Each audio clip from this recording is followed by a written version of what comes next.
Enw I yw Rhodri Manod Owen.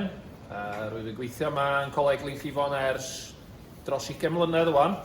Dechrau fel darlithydd amaeth, ac wedyn ers sawl blwyddyn dwi'n rheolwr ar y ffarm ar Choedwig. Mae Glynllifon yn le arbennig I weithio. Mae'n ystod eang o staff yn gweithio yma, staff gweinyddol, staff academig, staff y ffarm ar Choedwig. A beth sy'n braf ydy, da ni'n dysgu lwythog yma, ond gwybod dwi wedi bod yn dysgu iaith Gymraeg ers dros 20 mlynedd, sy'n adlewyrchu natur y gymdeithas yn yr ardal yn gogledd orllewin Cymru yma.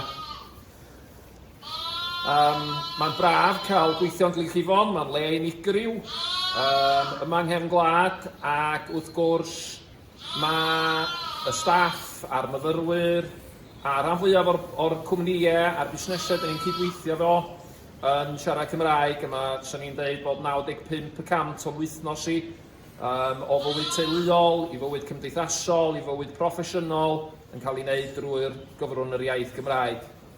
Un peth ydyn ni o ddiddordeb, da ni'n trio hybu yma fel adran amaethyddiaeth, ydy da ni'n trio hybu y defnydd o dermau gwyddonol ag ymarferol yn yr iaith, lle. So byddwn ni'n ceisio yn gwersi defnyddio geiriau fel byrnau mawr yn hytrach na big bales a silwair yn lle silage, a byddwn ni'n yn annog I fyfyrwyr ymgymeryd ar termau ieithyddol cywir, lle.